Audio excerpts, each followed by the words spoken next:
యుద్ధం ఈ మాట వినడానికి ఎగ్జైటింగ్గా ఉన్నా ఇందులో అత్యంత ఘోరమైన హింస దాగుంటుంది. ఉక్రెయిన్ రష్యా యుద్ధమైన తాజా ఇజ్రాయిల్ గాజా ఉద్రిక్తతలైన చివరకు సామాన్యుడే సమిధి కావాల్సిన పరిస్థితి. అత్యాధునిక మానవుడు గ్లోబల్ మనిషిగా మారి చాలా కాలమైంది.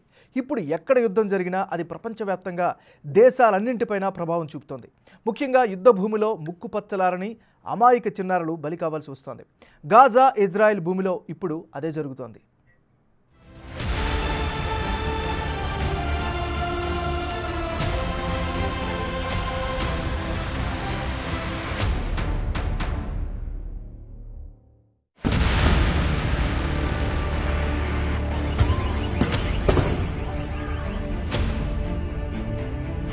అక్టోబర్ 7 ఉదయం 6:30 ఇజ్రాయెల్లో సించాట్ తోరాను జరుపుకుంటున్న తరుణంలో ప్రజలంతా పండుగ వాతావరణంలో మునిగిపోయుండగా హమాస్ తీవ్రవాదులు ఇజ్రాయెల్ భూభాగంపై ఆకస్మిక దాడికి తెగబడ్డారు. దాని నేల, నీరు, గాలిని ఉల్లంఘించి ఇజ్రాయెల్పై నిమిషాల వ్యవధిలోనే వేల కొలది బాంబులను కురిపించారు. ఇజ్రాయెల్ భూమిలోకి ప్రవేశించి వీధుల్లో కనిపించిన వారిపై విచక్షణారహితంగా కాల్పులు జరిపారు. ఇజ్రాయెల్ పౌరుల్ని కుటుంబాలతో సహా బందీలుగా చేశారు. ఇజ్రాయెల్లోని విదేశీయులను బంధించారు. ఈ దాడి 1973 అక్టోబర్లో జరిగిన యోమ్ కిప్పూర్ యుద్ధానికి సంబంధించిన భయంకరమైన జ్ఞాపకాలను తిరిగి గుర్తు చేస్తుందని అంటున్నారు నిపుణులు. ఈ యుద్ధంలోనూ ఇంతే. కోల్పోయిన భూభాగాన్ని తిరిగి పొందే లక్ష్యంతో ఇజ్రాయెల్పై ఆకస్మిక దాడి జరిగింది. జుడాయిజంలో అత్యంత పవిత్రమైన రోజైన యోమ్ కిప్పూర్లో జరిగిన ఈ దాడి తాజా హమాస్ దాడి జరిగిన అదే రోజున జరగడం యాదృచ్ఛికం కాకపోవచ్చు. నిజానికి ఈ దాడికి సంబంధించి వ్యూహం గురించి హమాస్కు మాత్రమే తెలుసు. గాజా ప్రభుత్వానికి కూడా దీనిపై ఎలాంటి సమాచారం లేదంటున్నారు. ఏదేమైనప్పటికీ గాజాలో యుద్ధం మధ్యప్రాచ్యంలో భయానక వాతావరణాన్ని సృష్టించింది. ఇది ఇజ్రాయెల్ను బలహీనపరచాలనే లక్ష్యంతో మొదలై సామాన్యుల జీవితాలను బలితీసుకుంటుంది. ఇటు ఇజ్రాయెల్లోనూ అటు గాజా స్ట్రిప్లో సామూహిక ప్రాణ నష్టానికి కారణమైంది. ఇది ఇజ్రాయెల్కు సంబంధించి మొత్తం పాలస్తీనా జనాభాపై ప్రభావం చూపిస్తుంది. అలాగే అరబ్ నాయకులను కఠినమైన నిర్ణయాలు తీసుకోవటానికి బలవంతం చేస్తుంది. హమాస్ చేసిన క్రూరమైన దాడిలో ఇజ్రాయెల్లో కనీసం 1200 మందికి పైగా ప్రాణాలు కోల్పోయారు. ఇందులో 22 మంది అమెరికన్లు కూడా ఉన్నారు. ఈ యుద్ధం ఇప్పుడు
అమెరికా, ఇండియా లాంటి దేశాలు హమాస్ ఉగ్రవాద చర్యలను సహించబోమని ఇజ్రాయెల్కు అండగా నిలుస్తుంటే, మరోవైపు సౌదీ లాంటి దేశాలు ప్రశాంతంగా ఉండాలని, హమాస్ చర్యలను ప్రతీకార చర్యలుగానే పరిగణించాలని అంటున్నాయి.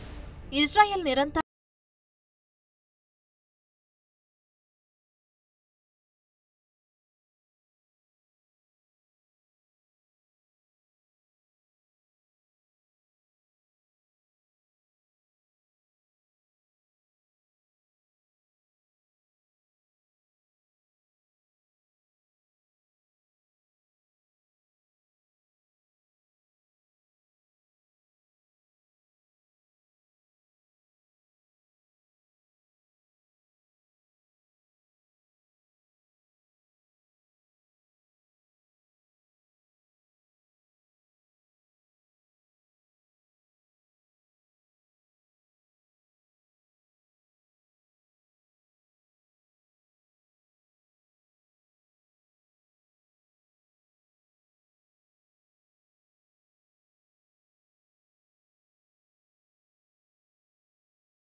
నిరాశ్రయులయ్యారు. వారిలో 65% మంది ప్రాణాలు గుప్పెట్లో పెట్టుకుని సురక్షిత ప్రాంతాలకు పరుగులు పెడుతున్నట్లు ఐక్యరాజ్య సమితి మానవతా వ్యవహారాల శాఖ వెల్లడించింది. ఐక్యరాజ్య సమితి ప్రకారం గాజా స్ట్రిప్లో వందలాది గృహాలు, శరణార్థి శిబిరాలు ధ్వంసమయ్యాయి. అయితే కంటికి కనిపించే ఈ వాస్తవాలు తెలిపేది ఒకటే: యుద్ధం ఎప్పుడూ సామాన్య ప్రజలకు మేలు చేయదు.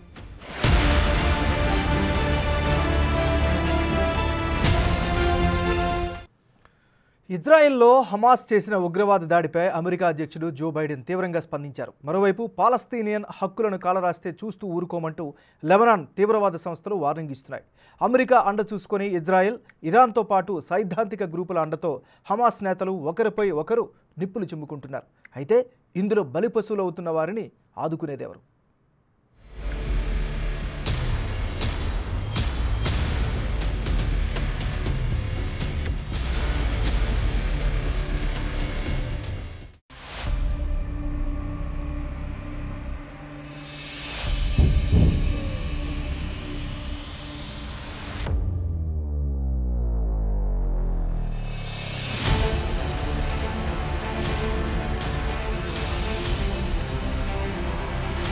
ఇజ్రాయెల్లో హమాస్ దాడిని అమెరికా అధ్యక్షుడు బైడెన్ తీవ్రంగా వ్యతిరేకించారు. ఈ దాడి క్రూరత్వానికే పరాకాష్ట అంటూ వ్యాఖ్యానించారు. పిల్లల తలలు నరికేస్తున్న హమాస్ ఉగ్రవాదుల వీడియోలు చూడాల్సి వస్తుందని ఎప్పుడూ అనుకోలేదంటూ బైడెన్ ఆందోళన వ్యక్తం చేశారు. వైట్ హౌస్ ప్రతినిధులు మాత్రం బైడెన్ గానీ ఇతర అమెరికా అధికారులెవరూ అలాంటి చిత్రాల్ని చూడలేదని, అటువంటి నివేదికల్ని ధృవీకరించలేదని అంటున్నారు. మీడియా నివేదికలు, ఇజ్రాయెల్ ప్రధాని నెతన్యాహు అధికార ప్రతినిధి చేసిన వాదనల ఆధారంగానే అమెరికా అధ్యక్షుడు ఈ వ్యాఖ్యలు చేసినట్టు వైట్ హౌస్ తెలిపింది. కాగా ఇజ్రాయెల్కు మద్దతివ్వడం, యూదు వ్యతిరేకతను ఎదుర్కోవడానికి తన వంతు సహాయం అందిస్తానని బైడెన్ ప్రకటించాడు. శనివారం నాటి దాడిని ప్రస్తావిస్తూ ఇది హోలోకాస్ట్ తర్వాత యూదులకు ఎదురైన మరో ప్రాణాంతకమైన రోజుగా పేర్కొన్నారు. హమాస్ ఉగ్రదాడి సహస్రాబ్దాల యూదు ప్రజలకు వ్యతిరేకంగా జరిగిన సెమిటిజాన్ని, మారణహోమాన్ని తిరిగి తెచ్చిందని అన్నారు. ఇజ్రాయెల్లో వందల మంది పౌరులు చనిపోవడం ఐఎస్ఐఎస్ దారుణమైన దురాగతాల్ని గుర్తు చేస్తోందని బైడెన్ చెప్పారు. ఈ దుర్మార్గానికి గురై ప్రాణాలు పోగొట్టుకున్న వారిలో కనీసం 22 మంది అమెరికన్ పౌరులున్నారని, దానికి హమాస్ మూల్యం చెల్లిస్తుందని హెచ్చరించారు. ఇలాంటి పరిస్థితుల్ని చూస్తూ ఉగ్రవాదాన్ని ఏ విధంగానూ సమర్థించలేమని, ఇక్కడ కనిపిస్తున్న తీవ్రవాదం మితిమీరిన స్థాయికి చేరుకుందని ఆరోపించారు. అమెరికాకెప్పుడు ఇజ్రాయెల్ వెన్నుదన్నుగా ఉంది కాబట్టి ఈరోజు అంతకు మించి అమెరికా ఇజ్రాయెల్ రక్షణ కోసం కృషి చేయబోతోందని బైడెన్ ప్రతిజ్ఞ చేశారు. అయితే ఆ ప్రతిజ్ఞ ఇజ్రాయెల్ ప్రజల్ని కాపాడడానికి ఉపయోగపడుతుంది కానీ గాజాలో అమాయకుల్ని రక్షించడానికి ఉపయోగపడుతుందా అనేది పెద్ద ప్రశ్నగా ఉంది.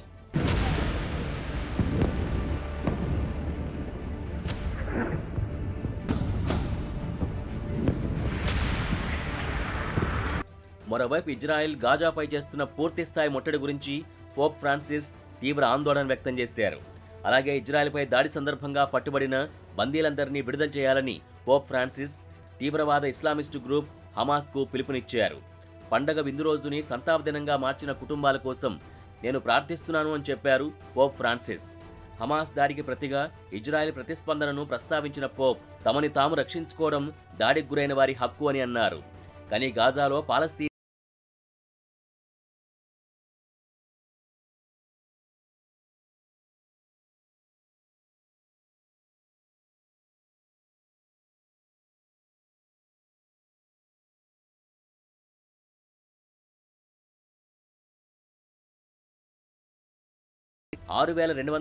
మంది పాలస్తీనియన్లు మరణించగా 1,15,000 మంది గాయపడ్డారు.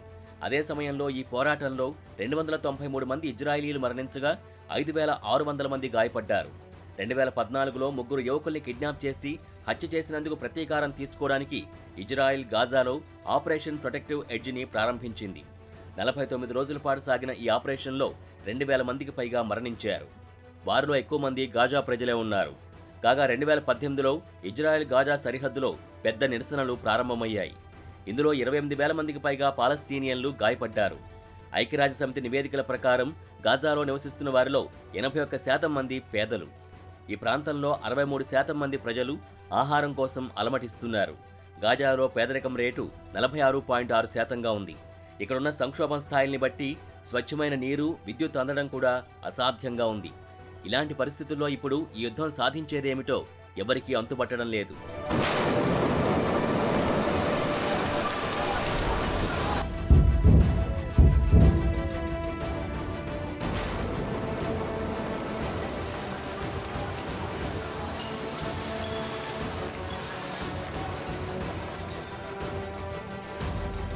Stockholm international peace research institute అధ్యయనం ప్రకారం 1948-97 మధ్యకాలంలో 13,000 మంది ఇజ్రాయేలీలు, పాలస్తీనియన్లు ఘర్షణల్లో మరణించారు. ఇతర నివేదికల ప్రకారం 1948-2009 మధ్య 14,500 మంది మరణించారు. ఇక 1982 లెబనాన్ యుద్ధంలో ఇజ్రాయెల్తో జరిగిన సాయుధ పోరాటంలో పాలస్తీనా లిబరేషన్ ఆర్గనైజేషన్కు చెందిన 2,000 మంది సైనికులు మరణించారు. ఇజ్రాయెల్ మానవ హక్కుల సంఘం బేట్స్లేం నివేదిక ప్రకారం సెప్టెంబర్ 29, 2000 నుంచి 7,454 మంది పాలస్తీనియన్, ఇజ్రాయెల్ ప్రజలు సంఘర్షణల్లో మరణించారు. నివేదిక ప్రకారం 6,371 మంది పాలస్తీనియన్లలో 1,317 మంది మైనర్లు, కనీసం 2,996 మంది నిరాయుధ పౌరులు ఉన్నారు. ఈ సంఘర్షణలో 1,083 మంది ఇజ్రాయేలీలు ప్రాణాలు కోల్పోయారు. వీరిలో 741 మంది సాధారణ పౌరులున్నారు. వీరిలో 124 మంది మైనర్లు కూడా ఉన్నారు. అయితే హమాస్ తీవ్రవాదులకు ఇజ్రాయెల్కు మధ్య ఏర్పడిన ఈ తాజా సంఘర్షణకు ముందు పరిస్థితులు కాస్త చక్కబడుతున్నట్టే కనిపించాయి. ఇటీవల కాలంలో ఇజ్రాయెల్, 4 అరబ్ దేశాలు దౌత్య సంబంధాలను ఏర్పరచుకుంటున్న వాతావరణం కనిపించింది. ఇది పాలస్తీనా సమస్యను పరిష్కరించడానికి ఒక ఫ్రేమ్వర్క్ను అందిస్తుందని అంతా భావించారు. కానీ ఈ కొత్త యుద్ధం ఇలాంటి ఆశావాదంపై నీళ్లు చల్లింది. ఇజ్రాయెల్, అరబ్, యూదు పౌరుల మధ్య ఇలాంటి అతిపెద్ద హింస కొన్ని సంవత్సరాల నుంచి తీవ్రస్థాయిలో చెలరేగింది. ప్రస్తుత క్షిపణి దాడులు, బాంబు దాడులు ఎప్పుడు ఆగిపోతాయో తెలియదు గాని మధ్యలో సామాన్య పౌరులే నలిగిపోతున్నారన్నది కనిపిస్తున్న వాస్తవం. మరోవైపు ఈ యుద్ధం పూర్తిస్థాయి యుద్ధంగా మారుతుందా అనేది అస్పష్టంగానే ఉంది. అలాగే ఇజ్రాయేలీలు, పాలస్తీనియన్లు శాంతికి ప్రాధాన్యత ఇచ్చే రాజకీయ నాయకుల్ని ఎప్పుడు ఎంచుకుంటారో కూడా అస్పష్టంగానే ఉందని విశ్లేషకులు భావిస్తున్నారు.